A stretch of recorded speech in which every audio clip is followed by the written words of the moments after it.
Gandang araw na naman mga kagenggeng. Sa biyahe naman po pala ulit tayo. Tayo po ay pang third trip sa biyahe. Bali ang oras po natin kanina ay 4:40 ng umaga. Umalis po tayo ng Bulacan. Ang karaniwan po pala sa mga sakay ko ay halos tulog dahil masyado pa pong maaga. Shoutout po sa inyo mga senior po namin sa harap. Mukhang nagkakamagana na po kayo ng loob. Nakabalik na nga po kami dito sa terminal po ng Bulacan at sobrang daming bus ngayong araw. Dahil holiday ngayon, nag-adjust po ng oras ang aming dispatcher. Pagkakataon muna po para ipalinis at ipawashing ang aking tora-tora na si B3. Pagkarating ko po dito sa car wash, ay agad-agad na po pala may nasikaso si B3. Dahil wala po silang customer. Yung car wash na to ay malapit lang po sa terminal po namin dito sa Bulacan. Dito lang po yan sa Matuhaw po ng Bulacan. Pag nakita nyo po yung school na yan at Alphamart, halos kaharapan lang po niyan ang car wash po ni Sir Makmak. Sobrang komportable at sobrang luwag. Kahit 5 sasakyan po pala ay kasyang-kasya. Mabait din po pala yung mga grupo na car wash dito. Sobrang pulido po sila gumawa, lahat po nakasigit-sigitan ay pinupunasan nila. 20 days na po ako bumabiyahe kaya po hindi ko po naasikaso si B3. Papasok ng umaga at uuwi ng gabi.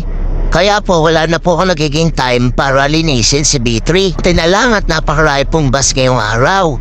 Kung hindi, parang pinang-araro sa bukid si B3. Sa halagang 100 pesos ay mapapalinis nyo na ang motor nyo at magmumukha na ulit bago. May pa-print tire block pa po pala sila mga kagenggeng. Kaya yung gulong nyo magmumukha rin bago. Grabe mga kagenggeng ay nilalubayan si B3.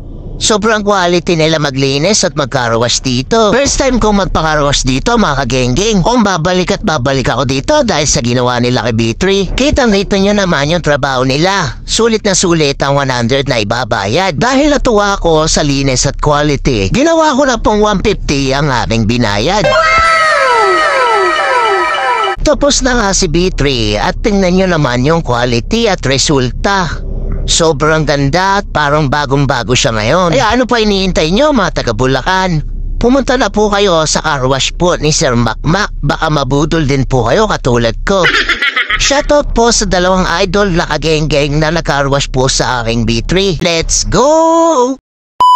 Nakabiyahe na po ulit tayo mga kagenggeng at marami na po palang pasero ang nag-aantay sa atin. Pagkasakay nga po ng mga pasero namin ay ilang minuto lang ay umalis na po kami. Ayan na, standing pa nga tayo mga kagenggeng. At dito ko na rin po tatapusin ang aking video. Pakisupport naman po sana ang aking page. Paki-like and share na din po sana. Maraming salamat po sa inyong suporta. Shoutout ko lang po kay Ma'am Rakrak Carol, Ma'am Susana Shongko Karamat, Ma'am Julian Santos Shongko. Happy birthday din pala kay Boss Ace Infante. Mag-enjoy ka sana ngayong karawan mo. Ingat lagi at maraming salamat lagi ka nakasuporta sa video ko. Yun lang. Bye-bye!